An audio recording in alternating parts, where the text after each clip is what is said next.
Here's my truck. I carry a lot of stuff in here, and I made a slide out, and it didn't work, cantilevered. This area is for a full-length conduit. It's 10'6", and you can also take a 21-foot of pipe, cut it in half, and put it in there. This you got drawers that pretty much hold themselves.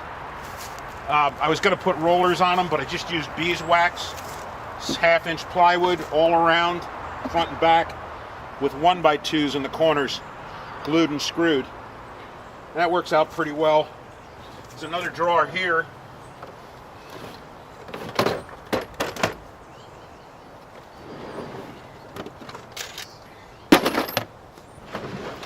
This is about 5 foot.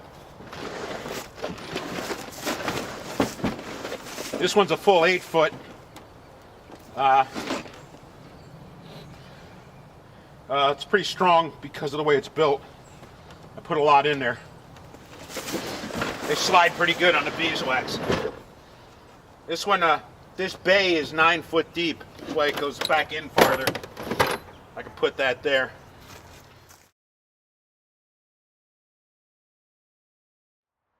But, like I say, the drawer slide out didn't work for me cantilevered. I got a bolt right here, drilled down through the 2x. It goes into the uni-strut, or whatever it's called now. Kendorf or super strut, I think it's called in some places. But, because it wouldn't cantilever, I made this.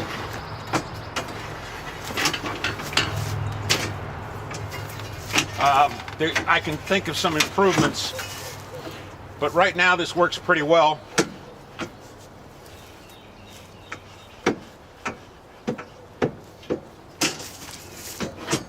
Slides right in there. Because it's inserted into the other uni-strut, it won't go forward. So it would normally need something to brace the legs, but I just put the legs out a little bit on an angle, and that keeps it from pulling this way. So the whole thing slides out full length.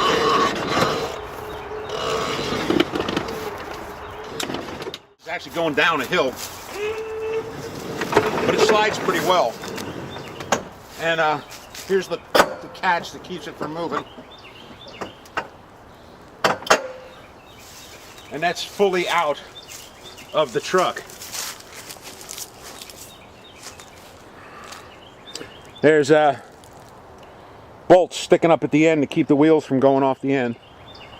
There's 4 wheels on each side. Those are 2-inch casters, metal casters. They're only rated 150 pounds each. I bet I got 800 pounds, 5, 6, 7, 800 pounds on there. But they seem to do just fine. And they don't catch on the uni-strut.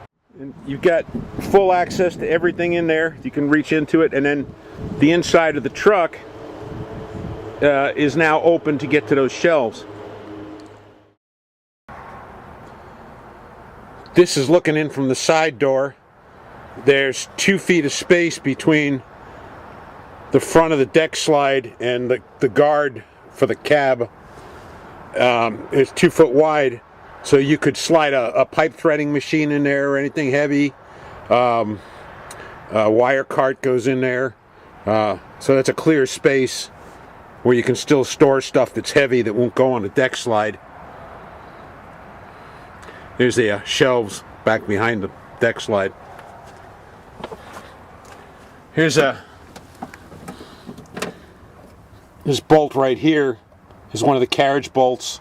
It goes up through the bottom of the deck slide. It keeps the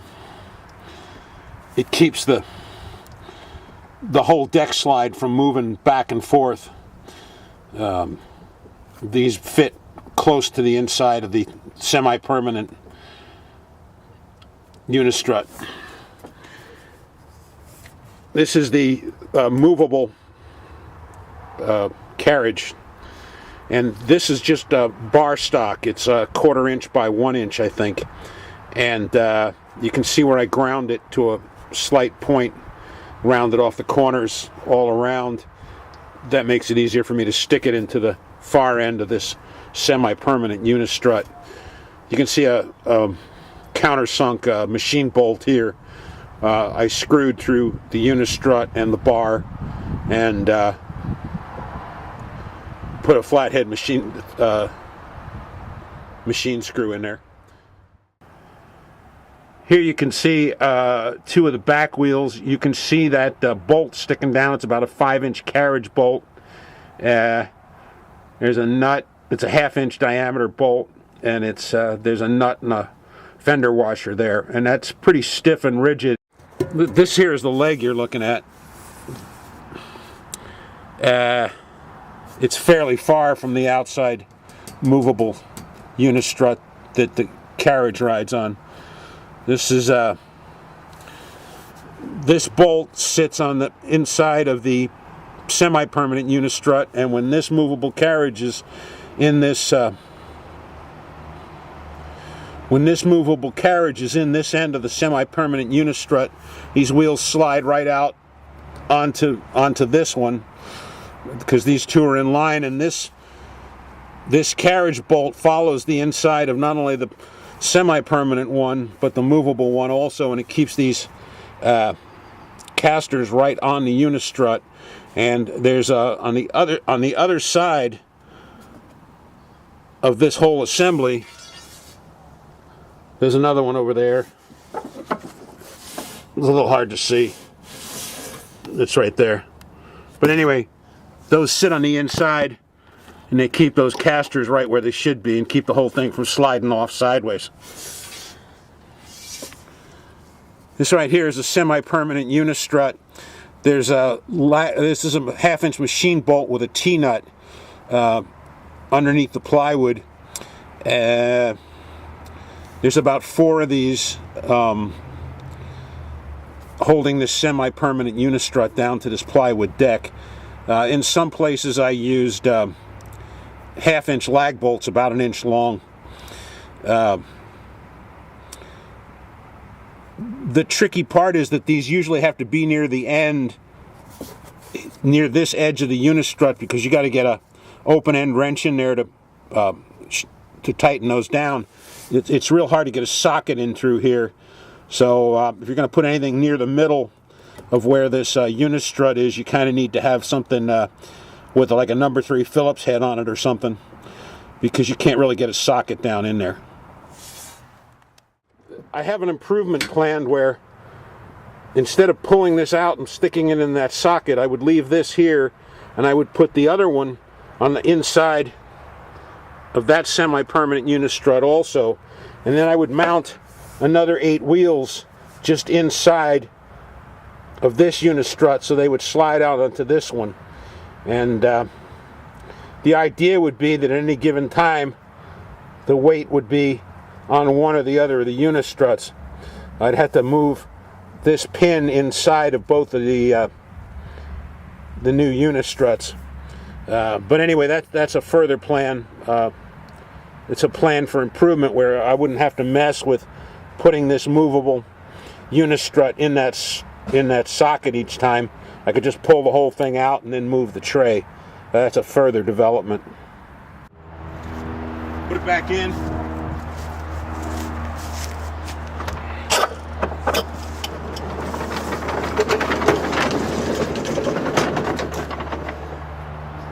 It does shift around quite a bit when you're driving, but it only shifts about 1/2 inch or 1 inch. So it makes a little noise, but doesn't really hurt anything. Get it back in.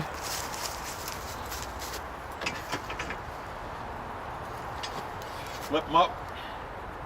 Pull them out of their sockets.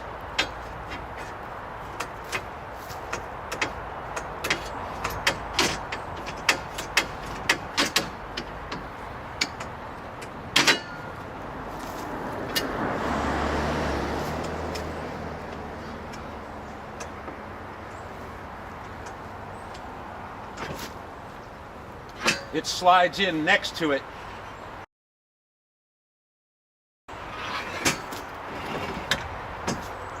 I've still got some room under the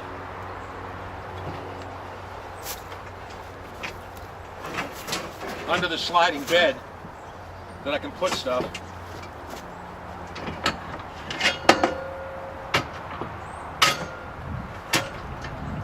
This is still pretty clumsy. Sometimes it's a lot easier than that. The legs are held to this swinging crossbar with a 2-hole, it's about a 4-inch by 4-inch bracket made for this stuff.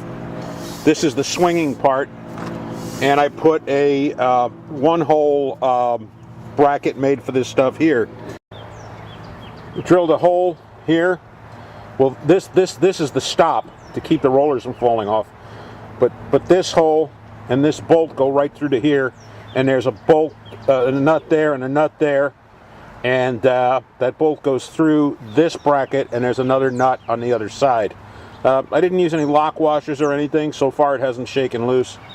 This spring puts this nut on this edge so that you can put the bolts in. I've also got, I need a place to put the ladder inside the truck, and I'll get a close-up on it later, but there's a piece of uni-strut up there with a hook on it that slides. I'll get a detail of that later. And it's real handy because you can put the whole thing in from the back, and it's up close to the ceiling, and you can still pretty much see out the rear view mirror. There's the uni-strut. It is screwed to some cross braces up here, once, twice. Here's the it's just a piece of 1/4-inch threaded rod bent to go in the ladder, hooked this way, and it goes up, and there's some 1/4-inch nuts and fender washers there that one's below the uni-strut and one's above and inside it. There's probably a better way to do that. You could probably put a second one back there with another piece of rod to keep it from going this way, but it works pretty well.